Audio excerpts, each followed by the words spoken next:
안녕하세요. 커피앤톡입니다. 오늘도 와주셔서 감사드리고요. 바로 서연 읽어보겠습니다. 살면서 옥살이를 해보는 사람이 과연 얼마나 있을지 모르겠네요. 저는 몇 개월 전까지 아들과 함께 옥살이를 직접 경험한 적이 있답니다. 물론 저와 아들 모두 옥에 갇힌 것은 아니고 정확히는 아들만 옥소리를 지냈죠. 그래도 어디 부모된 사람이 자식을 옥에 놔두고 마음 놓고 지낼 수 있겠나요? 아들만큼 저도 밖에서 전전긍긍하고 간접 목살이를 경험한 거죠. 아들이 그 좁은 곳에 갇혀서 잘 먹지도 자지도 못하고 있는데 엄마가 돼서 잠이며 밥이며 목구멍으로 쉽게 넘어갈 리 없잖아요. 정말 아들이 옥에 갇힌 때는 밖에서 자유롭게 돌아다니면서 숨을 크게 한 번 내쉬는 것조차도 사치처럼 느껴졌어요. 이렇게 아들이 옥살이를 결심한 가장 큰 이유는 자기 인생을 구하기 위함이었죠. 지금부터 전해드린 이야기는 아들의 인생을 구하기 위한 과정이니 잘 들어주시고 제 이야기를 듣는 사람은 이런 경험을 하지 않았으면 하는 바람으로 사연을 보내게 되었습니다. 우리 아들은 진짜 자기 인생에 빨간 줄 하나를 추가해 각오로 그 잠깐의 옥소리를 한 거였거든요. 앞서 말했지만 우리 아들의 뼈아픈 경험담을 통해서 우리 주변에는 여우처럼 꼬리를 숨기고 사는 무시무시한 인간이 있다는 것을 만천하에 알리고 싶기도 했고요. 정말 강조하고 싶은 것은 이런 사람들이 있다는 것을 항상 주의하고 살았으면 하는 바람입니다. 우리 아들은 말이죠. 제 아들이라서 이런 말을 하는 게 아니라 진짜 옆에서 계속 지켜봐온 한 사람으로서요.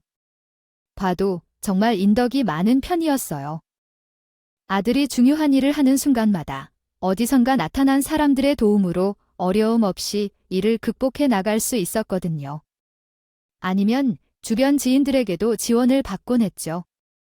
대학에 진학할 때는 보통 부모님에게 조언을 구하거나 선생님의 도움을 많이 받잖아요. 그런데 아들은 어떻게 알게 되었는지 모르는 어떤 형이라는 사람에게 본인이 직접 물어보고는 자기가 가고 싶은 과를 정했죠.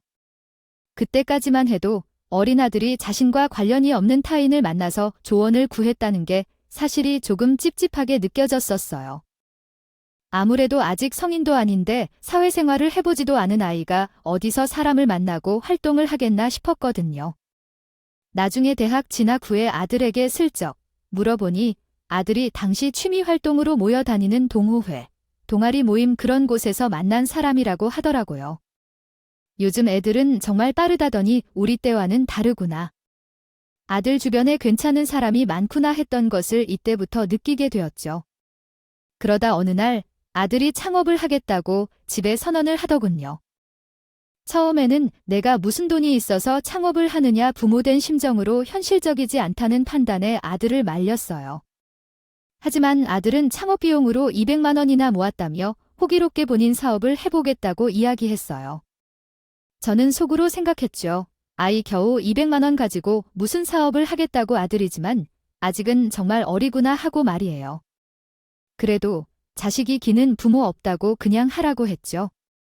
아들이 힘들다고 하면 어떻게 하더라도 우리가 해결해주자 하면서요. 그런데 막상 아들이 사업을 시작하니 아들 주변으로 사람이 붙기 시작했어요. 마치 처음부터 같이 사업을 해온 동업자처럼 말이죠. 회사를 그만두고 온 친구들부터 시작해서 학교의 교수님 주변 지인들까지 아들의 무엇을 믿고 지원을 해주는지는 모르겠지만 아들에게 찾아온 사람들의 전폭적인 지원을 받아가며 사업을 시작했어요. 이때부터는 아들의 능력이 대단하구나 싶더라고요. 그러면서 약간은 흐뭇한 마음도 들었어요. 우리 남편도 저와 한창 신혼인 시절에 신혼집 마련하에 둔 일부를 깨서 밑바닥에서부터 사업을 시작했던 사람이었거든요. 그래서 속으로 길에서 사람은 피는 못 속인다고 하는구나 싶었죠. 사업하는 사람들이 안정권을 들기까지 얼마나 많은 노력이 필요한지 내 나이쯤 되는 사람들은 다 알고 있을 거예요. 아들도 예외는 아니었죠. 사업 초반에 아들은 새벽까지 일을 하는 날이 많았어요. 그날도 아들을 기다리면서 거실에서 TV를 보면서 잠이 들었죠. 그런데 아들은 자기도 늦은 시간까지 일하느라 녹초가 된 몸으로 집에 들어와 놓고 거실에서 잠든 저를 발견하자 까치발로 집안을 이리저리 걸어 다니더군요. 제가 깰까봐 그랬던 것 같습니다. 저는 그것도 모르고 인기척이 느껴지자 잠에서 깼죠. 이제 왔니? 아들, 오늘도 고생했다. 얼른 씻고 쉬어라. 그런데 왜 그렇게 까치발로 다녀? 아랫집에서 너 늦게 들어와서 다니니 시끄럽다고 말이라도 했니? 시키는 말도 하디. 잠에서 금방 깨니 머리도 안 돌아갔고. 아들이 그렇게 까치발로 다니니 아래층 사람들이 보라고 했나 싶었죠. 하지만 아들은 그냥 머쓱하게 웃으면서 머리를 극적이는 거예요. 아니, 내가 늦게 들어와서 돌아다니면 엄마가 잠에서 깨잖아요. 그냥 내가 조용히 다니면 되지. 아래층에서는 뭐라고 한 적 없어요? 아들의 이야기를 들으니 정신이 번쩍 들더군요. 아차 싶었습니다. 부모가 돼서 자식 입에서 저런 말을 하게 만들다니 너무 마음이 안 좋았죠. 그런 아들이 짠하기도 하고요. 그래서 다음날 아들 아침을 차려주면서 슬쩍 말했어요. 아들, 이때까지 계속 그렇게 까치발 들면서 새벽에 씻고 했던 거니? 엄마가 있어서는 괜히 내가 불편했겠구나. 내가 조금 보태줄 테니까 이제부터는 그냥 혼자서 독립해보는 건 어때? 엄마는 걱정하지 말고 내가 집에 없다고 해서 불편한 사람 아니다. 너도 이제 한참 결혼할 나이 아니니 그러니까 내 걱정 말고 나가서 살아. 그래야지 아내 될 여자도 보고 그러지. 가볍게 툭 던진 말이었지만 아들은 밥도 먹지 않고 한참이나 저를 쳐다봤어요. 그런 아들의 시선을 느꼈지만 아무렇지 않게 밥을 먹었죠. 그러니까 아들이 숟가락을 들면서 말하는 거예요. 나 엄마가 불편하거나 거슬린다는 생각 한 번도 해본 적 없어요. 그러니까 내가 독립하더라도 그건 내 사정 때문이지 절대 엄마 때문이 아닙니다. 아셨죠? 그리고 결혼은 내가 알아서 해요. 지금은 사업이 더 중요하니까 그런 거지? 자식이 이렇게 이야기하니 마음이 더 짠하더라고요. 감동으로 말이죠. 그래서 더 이제 내 품 안의 자식으로만 들 수 없겠다는 생각이 들었습니다. 그렇게 아들은 제 계속된 권유에 마지못해 독립을 하게 되었고 사업도 어느 정도 안정권에 들었어요. 전 이제 결혼만 하면 되겠구나 싶었는데 이게 쉽지 않았습니다. 대표 자리에 앉은 아들을 소개해 달라는 사람들은 줄을 설 만큼 많았지만 모두 아들의 조건 하나만 보고 달려든 느낌이 들어서 자리를 마련해주고 싶지 않았거든요. 그리고 아들도 그런 나를 보면서 잘해서 하겠다며 괜히 신경 쓰면서 스트레스 받지 말라고 했고요. 그래서 저 알아서 하겠지라는 생각에 그냥 지켜보기만 했네요. 그러다 하루는 집에 온 아들이 핸드폰을 보면서 웃는 거예요. 저는 그런 아들의 모습이 심상치 않다는 생각에 물었어요. 아들, 누구랑 연락하기에 그렇게 얼굴에 미소가 가득할까? 왜 요즘 만나는 사람이라도 있어? 아들은 한사코 아니라며 동네에서 그냥 산책하다가 만난 사이라고 하더군요.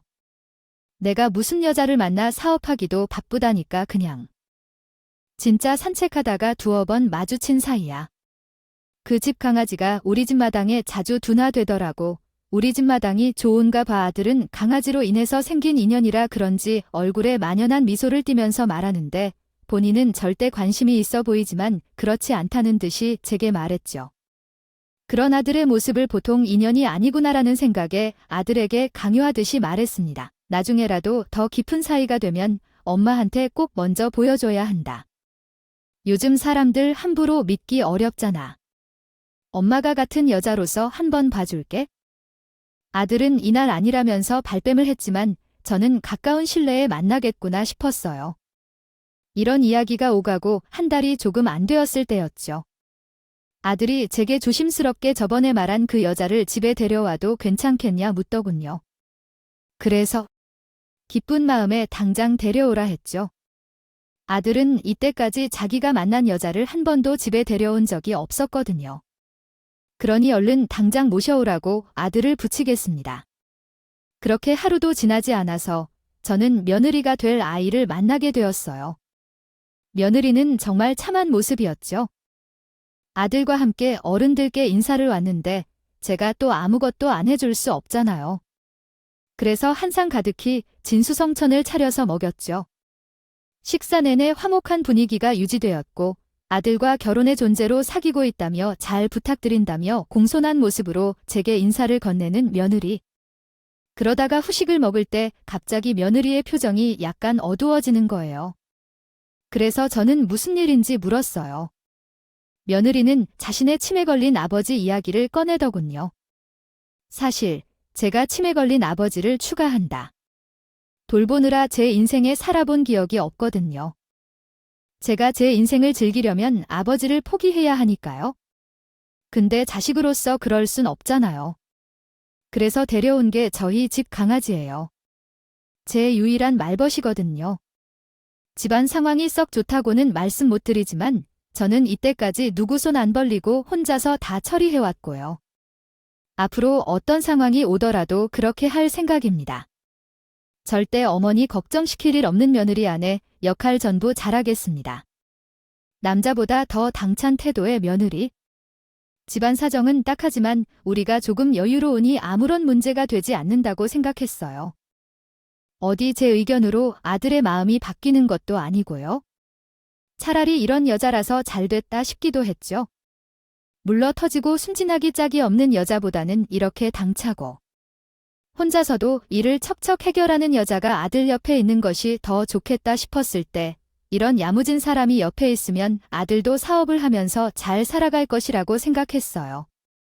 아들의 미래가 밝을 것이라는 느낌이 들었죠. 그날 인사를 온 며느리와 아들의 결혼은 물 흐르듯 진행되었고 저도 이제 아들을 덜 걱정할 수 있겠다 싶었습니다. 하지만 모든 게 만족스러운 것은 아니었어요. 불편한 게 하나 있었거든요. 바로 치매에 걸린 며느리의 사돈의 상태 때문이죠. 어느 날 사돈이 며느리에게 전화가 왔는데 조용히 전화를 받겠다고 일어난 며느리의 핸드폰 너머로 우렁찬 소리가 들린 거예요. 너 분명 나를 사랑한다면서 평생 같이 살겠다면서. 그렇게. 알랑방귀를 끼더니 아니 뭐 결혼을 하겠다고. 내가 그러고도 사람이야. 결혼식이 없어도 주변에서 알아주지도 않아도 내 마누라라며 어떻게 내가 그럴 수 있어? 사돈은 치매로 자기 자식을 아내로 착각하고 있는 듯 했어요. 며느리가 처음에 설명하기는 했지만 이 정도로 심할 줄은 꿈에도 몰랐죠. 그래서 며느리가 아내를 닮았나 보다 생각하고 넘어갔습니다. 그래서 그런지 며느리는 어떻게든 우리 가족과 사돈이 마주치지 않게 하려고 애를 썼는데 아들 집과 지촉에 있는 사돈을 사람된 도리로 어찌 인사를 가지 않을 수가 있겠어요. 치매가 무슨 죄도 아니고요. 인사는 하고자 싶었죠. 하지만 며느리는 사돈의 상태가 영 마음에 걸렸는지 어느 날 찾아와서 비장한 모습으로 말했습니다. 어머님, 저 아버지 요양원으로 보내려고요. 아무리 생각해도 그게 맞는 것 같아서요. 제가 지금까지는 혼자여서 치매 걸려도 집에서 모실 수 있었지만 이제는 저도 홀몸이 아니잖아요. 남편이라는 가족이 있고 시어머니도 계시니 저 혼자만의 욕심으로 더 이상 아버지를 잡아두지 않으려고 해요. 이제는 편히 요양원에서 보내게 해드리려고 해요. 저는 그런 며느리의 말에 착잡한 마음이 들었어요. 저도 사돈과 같이 늙어가는 처제인데 사돈은 그 치매라는 병 하나 때문에 이렇게 자신의 가족과 떨어지게 된 거니까요. 그래서 그런 마음을 먹은 며느리를 말리려고 했죠. 그래도 천륜이다.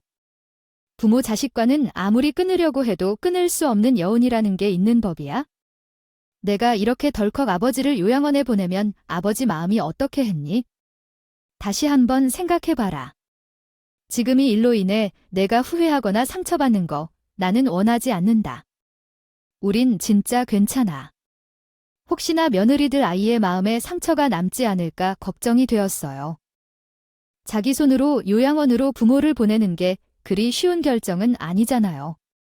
요즘 세상에 요양원에 있는 노인들이 어떤 대우를 받는지 모르는 것도 아니니까요. 하지만 며느리는 이미 마음을 단단히 먹은 듯 했어요. 아니요, 저 결심했습니다. 저는 그렇게 염치가 없는 사람은 아니에요. 어머님 나 하나 남편에게 의지하는 것도 감사하다고 생각하고 있어요. 그런데 거기에 아버지까지 더해서 남편의 부담을 늘리고 싶지 않아요. 자신의 짐이라고 생각하는 며느리를 보고 마음이 짠해오더군요. 그래서 그냥 알아서 하라고 대답해 줬습니다. 그래도 저는 생각했어요. 결혼하는 아이들이 있는데 사돈집을 한 번은 정식으로 방문하자고 말이죠. 그래, 그러면 사돈 요양원에 가기 전에 인사라도 제대로 하자. 그게 사람의 도리다. 아무리 아픈 사람이라고 해도 알 건 다 아는 사람이야. 그것만큼은 반대하지 마렴. 그래서 다음날 사돈집을 방문했습니다. 그런데 사돈은 자신을 요양원에 보낸다는 말을 며느리게 들었는지 단단히 뿔이 난 상태였어요. 너 사랑한다고 내 귓가에 속삭일 때는 언제고, 나를 존경한다면서 돈도 다 빼내가고 이제 와서 결혼을 해. 그래서 나를 요양원에 보낸다고 내가 너 어디까지 가나 두고 본다. 이와 같은 연내 꼬리가 그렇게 긴데 안 잡히고 백일 줄 알아. 내가 얼마나 가나 똑똑히 두고 볼 거야. 그리고 고맙다. 정신병원이 아니라 요양원이지만 처음 나와서 그쪽도 이제 당신 아들 인생 좋은 친 줄 아슈. 더러운 것 화가 그냥 난 게 아닌지. 끓어오르는 분노를 며느리와 저 아들에게 토해내더군요. 헛순간 광기가 느껴져서 무서웠지만 병에 있는 사람이니 어쩔 수 없다는 생각을 했어요. 그런데 하나 의문이 들었습니다. 아버지, 여기서 이러시면 안 된다니까요. 사람한테 큰 소리 내면 싫어해요. 어서 방으로 다시 들어가세요. 아이를 어르듯이 사돈을 데려가는 며느리의 모습에 저는 금방 들었던 제 생각에 접었습니다. 그게 화근이 될 줄은 꿈에도 모르고 말이죠. 결혼 후 사돈 때문에 신혼생을 제대로 즐기지 못했던 며느리의 얼굴은 점점 폈지만 저는 그런 며느리의 모습을 볼 때마다 문득 사돈의 마지막 모습이 떠오르며 죄책감이 들었어요. 거기다 사돈이 말했던 마지막 말이 제 머리를 계속 맴돌았죠. 아들, 인생 종친다는 그 한마디가 말이에요. 이상하게 마음이 불편해서 저는 며느리에게 사돈이 어디에 있는지 물어봤습니다. 조용히 타이레든 물었는데 며느리는 절대 사돈이 간 요양원의 위치를 알려주지 않는 겁니다. 어머니가 신경 쓰실 필요 전혀 없어요. 제가 지금까지 벌어놓은 돈으로 좋은 곳을 모셨거든요. 지금 우리 가족이 함께 지내는 것도 이렇게 행복하고 바쁜데 거기에 저희 아버지 걱정까지 더해드리고 싶지는 않아요. 그러니까 어머니도 그냥 신경 끄고 지내세요. 며느리의 말에 조금 의문이 들었죠. 보통 치매에 걸린 자기 아버지를 위해주는 사람에게 이렇게 말을 할까? 싶었거든요. 며느리의 태도는 절대 자기 아버지에 대한 신경을 꺼줬으면 좋겠다는 것이었으니까요. 아무리 물어도 며느리가 요양원의 위치를 대답해주지 않자 저는 화살을 돌려 아들에게 말했어요. 며느리가 없는 자리를 만들어서 말이에요. 아들, 내가 새아가한테 계속 사돈이 간 요양원의 위치를 물었는데 아이 가르쳐주지 않았거든. 아무래도 정신도 좋지 않으신데 요양원에 자신이 갇혀있는 것처럼 느끼실지도 모른다. 내가 같은 연변이 아무래도 사돈 걱정이 되더라고 대화가는 나한테 말해주기 싫은 모양이야. 그러니까 너라도 꼭 사돈을 찾아가서 상태를 자주 살펴보렴. 원래 나이 들면 외로움을 느끼기 때문에 더욱 자주 방문해주는 게 좋다. 그리고 치매라는 게 그렇다. 겉으로는 정신이 없는 사람처럼 보이지만 알고 보면 속으로 다 우리가 하는 행동을 이해하고 있을 거야. 그러니 전보다 자주 찾아뵙고 이야기를 나눠야 해. 내 말 무슨 뜻인지 잘 알지? 또 우리가 이렇게 여유 있게 사는데 사돈을 챙기지도 않으면 남들 보기에도 안 좋아 흠이 될 수 있는 건 되도록 하지 않는 게 더 좋지. 너도 사업하는 사람이라면 이 엄마 말 잘 새겨들어. 제가 아들을 불러놓고 진지하게 이야기를 하니 아들도 엄청 경청을 하더군요. 제 말이 끝나자마자 아들은 몰랐던 부분을 깨달았다는 표적을 하고 있었어요. 그래요. 제가 아내한테 한번 물어서 자주 찾아뵐게요. 아무 생각도 없었는데 역시 엄마는 나랑 살아온 세월이 달라서 그런지 훨씬 현명해. 아들은 이날 이후로 자주 요양원을 찾아가는 것 같더군. 요양원을 찾는 아들의 모습에는 한숨이 나왔지만 얼마 후에 예상치 못한 일이 벌어졌어. 아들이 일방적인 주먹 다짐으로 입건되었다는 연락을 받았거든. 아들에게는 20년 동안 알던 중마고우 친구가 있었어. 아들이 그 친구를 심하게 때렸다는 거야? 내 아들이지만 이런 일은 처음이라 진짜일 리 없다는 생각에 경찰서를 찾았어. 그런데 경찰서에서 본 아들은 정말 내 자식이 아닌 것 같았어. 내가 두말 안 한다. 너, 나 이렇게 만든 거야? 당장 내 앞에 무릎 꿇고 사과하고 또 내가 20년 짓이라 너 이렇게 봐주는 거야. 그렇게 안 하면 나 합의 볼 생각 전혀 없고. 네, 이렇게 빨간 줄이 남든 말든 감방에 쳐놓을 거야. 다쳐서 여기저기 붕대에 깁스를 하고 있는 자기 친구를 눈앞에 두고도 우리 아들은 꼼짝도 안 하고 모르는 사람처럼 등을 돌리고 있는 거예요. 저는 아들이 범죄자가 된다는 말에 겁이 나서 얼른 그 친구 앞에 무릎을 꿇었습니다. 우리 아들이랑 20년을 알아왔는데 어찌 그러지 말고 내가 아들 대신 이렇게 무릎 꿇고 사과할 테니 좋게 합의로 해결하자. 아들이 이런 것도 이유가 있을 거야? 그러니까 우리말로 해결하자. 제발 말로 해결해. 제가 무릎을 꿇자 아들은 어서 일어나라면서 저를 말렸지만 도무지 친구에게 용서를 빌 생각은 없어 보였어요. 아들의 친구는 사과를 하지 않으니 어떻게든 전과자를 만들겠다고 나서고 있고요. 저는 이러지도 저러지도 못하고 중간에서 다람쥐 쳇바퀴 돌듯이 둘의 사이를 맴돌았죠. 이런 상황인데도 아들은 이상하게 이 상황을 순순히 받아들이는 것처럼 보여서 제 속을 더 타들어가게 만들었습니다. 얘야, 이놈아, 지금 내 체면이 중요하냐? 이 상황을 받아들이면 내가 큰 난리를 벌일 것 같아서 넌 빨간 줄 긋게 된다는 말을 듣지 못했어? 그게 무슨 말인지 너도 잘 알잖아. 어떻게 이렇게 덤덤해? 당장 여기 앞에 무릎 꿇고 사과해라. 얼른. 아, 그래요. 여보, 지금 빨리 사과하고 해결해보자고요. 범죄자 남편, 저도 싫어요. 그러니까 어서 빨리 사과하고 합의해서 해결해. 빨간 줄을 긋게 될지도 모른다는 말도 무시한 채 묵묵하게 있는 아들. 그리고 그런 아들을 범죄자로 만들지 않기 위해서 무슨 수를 쓰겠다고 발에 동동거리고 있는 건 며느리와 나였습니다. 우리 둘의 말에도 아랑곳하지 않는 아들의 모습에 며느리는 세상이 무너진 듯 구석에 주저앉아서 울더군요의 어머니, 제 팔자가 그런가 봐요. 저는 행복하게 살 수 없는 사람인가 봐요. 어떻게 이럴 수가 있어요? 하늘도 무심하시지 어떻게 이럴 수가 있냐고요. 아들의 태도에 경찰도 어쩔 수 없다는 듯이 아들을 구속했어요. 도무지 합의를 볼 생각이 없어 보이니까요.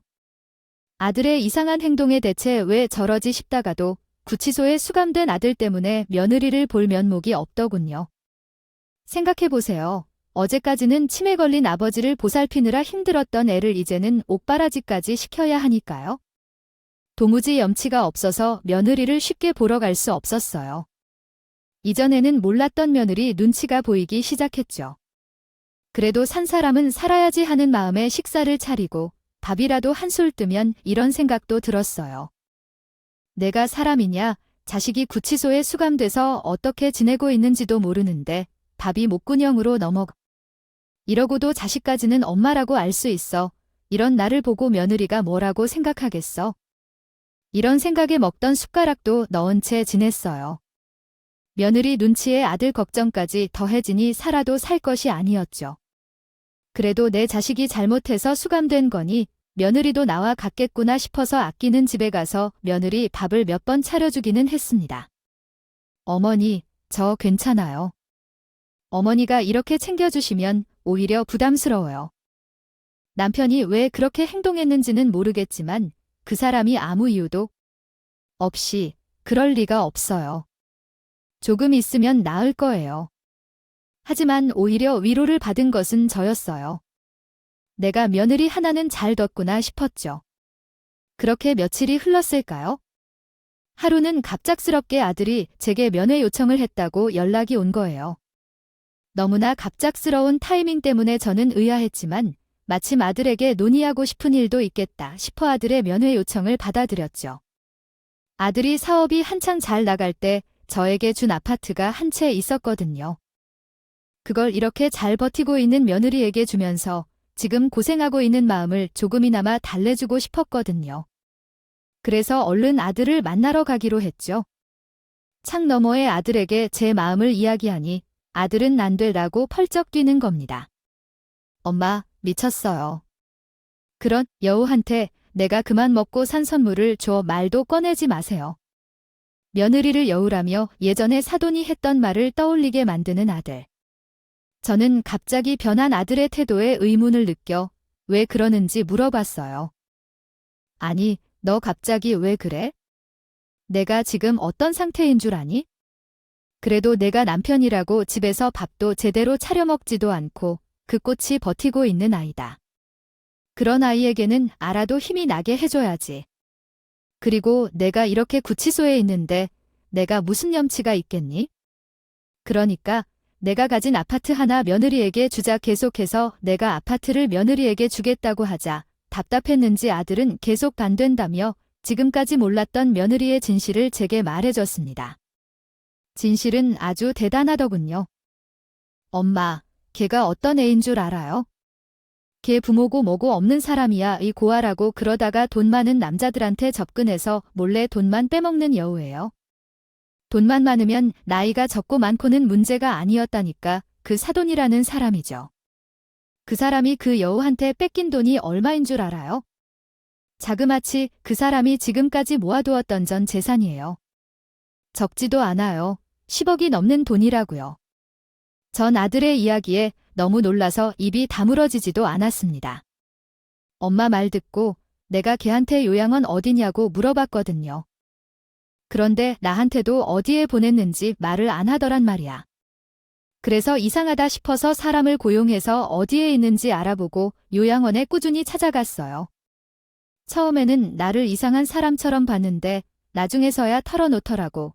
그 사람 처음에는 그 여자가 자기 돈을 노리는구나 싶어서 쳐놔도 보지 않았대. 그런데 나중에 자기한테 지극정성으로 하는 모습의 돈이 아니라고 생각해서 지금까지 결혼도 안 하고 지내고 있었고 자기가 먼저 결혼하자고 이야기했는데 절대 결혼은 안 된다면서 말을 물려서 그때부터 이상하게 생각했었고 고아였던 며느리는 흔히 뉴스에서나 볼 법한 전문 사기꾼이었던 겁니다. 꼬리를 숨기고 나이든 남자나 돈 많은 남자에게 접근해서 재산을 뜯어내려고 하는 그런 사기꾼이에요. 이전에 같이 살았던 제가 사돈으로 생각했던 남자에게서 얼마나 많은 재산을 뜯어내는지 그렇겠죠. 나이 들고 아내도 이미 없는 사람이니 얼마나 군침 도는 먹잇감이었을까요? 그러다 돈도 많고 정고 성품도 좋은 우리 아들을 보고 갈아타야겠다고 마음을 먹었겠죠. 그리고 그 여우 같은 게 무슨 집까지? 버린 줄 아세요? 지금 요양원에 있는 그분이죠. 그분에게 없는 치매도 만들어서 진단금까지 자기가 홀랑 챙겨갔어요. 이게 사람이 할 짓이에요. 처음에는 그분도 그럴 마음까지는 없다고 하는데 여우 같은 그게 아주 눈물이랑 동정심으로 돈을 바닥까지 싹싹 긁어간 거래요. 그러다가 이제 돈이 바닥을 보이자 뻥차고 나한테 갈아탄 거고요. 그리고 당연한 말이지만 그분 치매도 아니었어요. 그분도 본인이 했던 거짓말이 있으니 계속 치매 연기를 한 거고 어쩔 수 없이 요양원에 보내줘도 가만히 있을 수밖에 없었대요.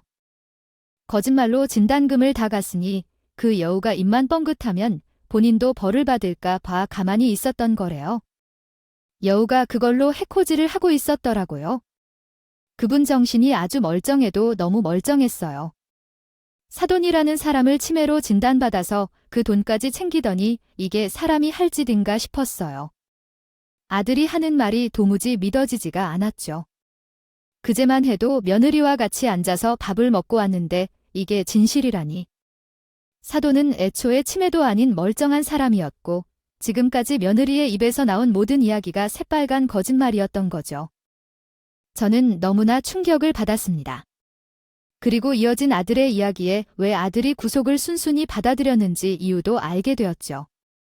나도 처음에는 그분 입에서 나오는 이런 말 믿지 않았어요. 나한테 보여준 모습이 있는데 다른 남자가 하는 말이 진실일지 아닐지 어떻게 알겠나 싶었죠. 그런데 그분 정말 절실한 표정으로 나를 쳐다보면서 말하는 데예요. 아, 이건 진실이구나 싶더라고요. 처음에는 되면 했지만 나중에 엄마 말처럼 자주 찾아뵙고 이야기를 나누다 보니 이게 다 진실이었구나 생각됐어요. 그래서 내가 여기 들어와서 그 여자의 실체를 밝혀야겠다고 계획했고 친구랑 싸운 것도 전부 연기예요. 물론 친구가 조금 다치기는 했죠. 안 다치고 이러면 사기니까 적당히 치고받은 것처럼 해서 경찰서에 신고를 안고 해요. 그 전에 이미 회사랑 내 차 위치 추적기에 도청계까지 다 달아놨고요. 조만간 친구가 합의하겠다고 올 건데 여기에 일부러 들어와 있는 거니까 엄마 절대 걱정하지 말고 집에서 편안히 계세요. 내가 이런 말 한 거 알면 어디로 도망갈지 모르니까. 조만간 내가 나가서 다 정리하고 우리 집은 내가 다 지킬 거예요. 내가 지금까지 열심히 해서 번 것들을 홀랑 자기 입에 넣겠다고 어림도 없지? 절대 그 여자 손에는 안 남겨요. 그러니까 걱정하지 마세요, 엄마. 아들은 불꽃처럼 타오르는 눈을 하며 제게 큰 소리로 말했어요. 저는 그런 아들의 말이 모두 진실이다 믿고 집에서 기다리겠다 아들에게 말해줬죠. 그러니까 아들도 믿고 기다려만 달라며 이런 일이 생기게 해서 미안하다고 사과하더군요. 오히려 사람을 제대로 봐주지도 못한 내가 더 미안했지만 일단 고개를 끄덕이고 자리를 떴습니다.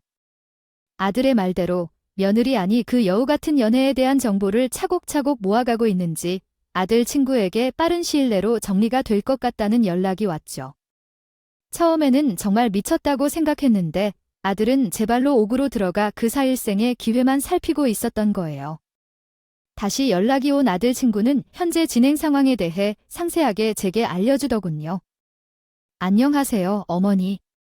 저희들 행동에 대한 전말은 다 전했다고 들었습니다. 제가 지금 뒤를 밟고 있는데 이 여자 보통이 아니네요. 엊그제는 은행에 들어가더니 신용조회도 하던데요. 회사에 들어가서 같이 일도 하는데 장난이 아니에요.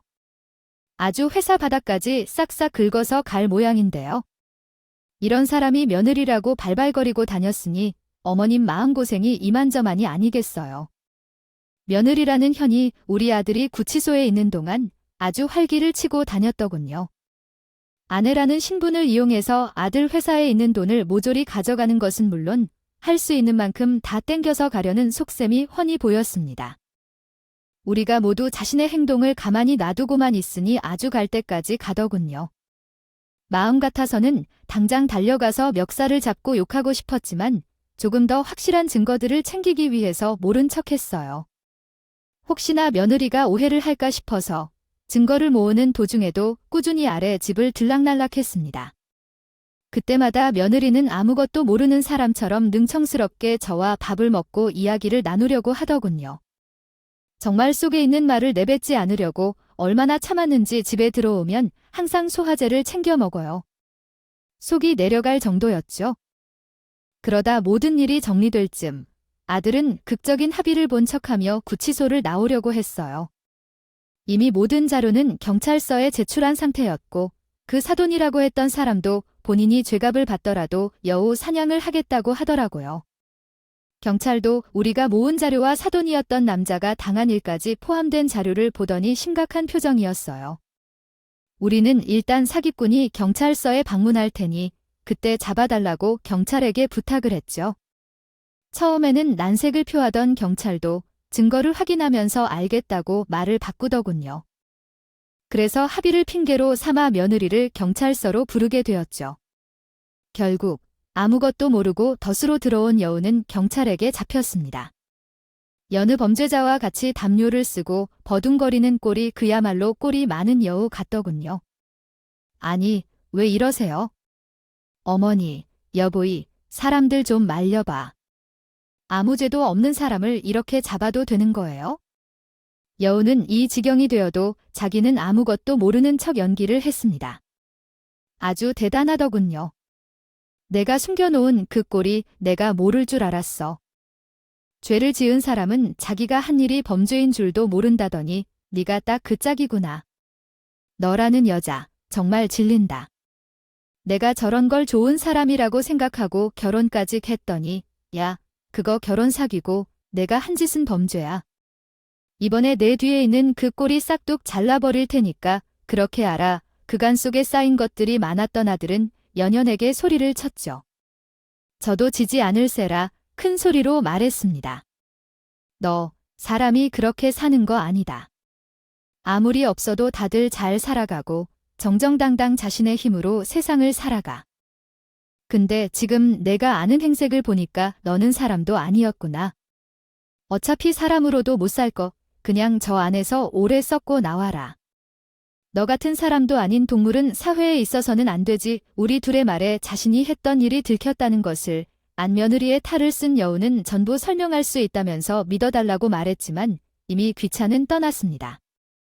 동물이 하는 말을 사람이 믿을 리가? 없죠. 그날로 그 사기꾼은 사기죄의 불법 감청, 문서 위조까지 엮을 수 있는 모든 것들을 엮어서 역으로 감방에 보내주었습니다.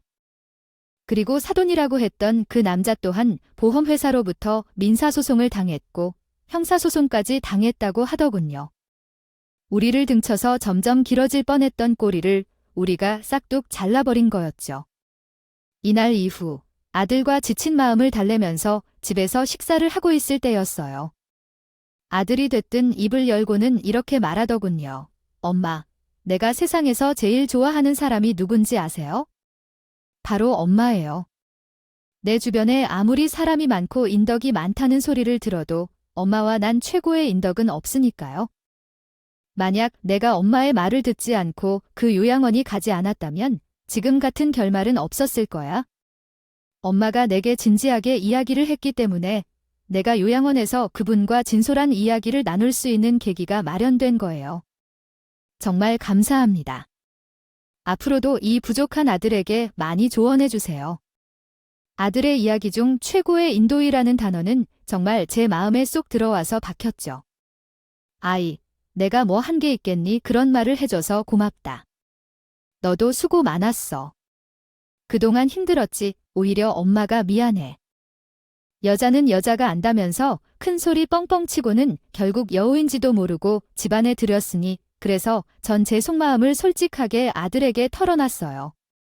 하지만 아들은 제 말을 들으면서도 아니라는 듯이 고개를 절레절레 쳤더니 다시 이렇게 말했죠. 아니, 엄마가 그랬잖아요. 아무리 치매에 걸린 아픈 사람이라도 기억은 없어도 마음에는 상처가 될 수 있다는 말이 저를 움직이게 만들었어요. 아마 그 말이 없었으면 그냥 정신없는 사람이다 생각하고 넘겼을 수도 있었어요. 그 말에 더 열심히 그분에게 다가가고 노력했던 거거든요. 이 모든 결말은 엄마의 한마디에서 나온 거야. 내가 했던 말에 한마디에 움직였다는 아들. 그리고 아들의 노력으로 어르신이 이 사태를 함께 헤쳐나가자며 머리를 맞대고 지금의 계획을 짤 수 있었다고 했어요. 너무 큰 감동에 잠시 숟가락을 놓은 내 모습에 아들은 멋있게 웃으며 말을 더 이었습니다. 그분이 많았는데 이번에 그 여우한테 찾게 된 재선으로 죗값 다 받고 나서 우리 회사에 투자해 주시겠다네요. 죗값 받으러 들어가기 전에 계약서 작성하자고 하시더라고. 이것도 인연이고 나보고 사람이 참 괜찮다고 말이야. 이건 전부 엄마 덕분이에요. 이 사건으로 인해서 아들의 인덕이 여기까지인가 싶었는데 이제는 나이를 잊은 친구도 생기게 되었습니다. 이제 보니 하늘이 우리 아들에게서 인덕을 뺏어가서 이런 일이 생긴 것이 아니라 인덕을 쌓게 하려고 생긴 것인가 싶기도 하더군요. 그러니 부디 여러분도 꼬리 많이 달고 뒤에서 못된 수나 쓰면서 인간 흉내만 내고 사는 사람들을 잘 피해 지내셨으면 좋겠습니다.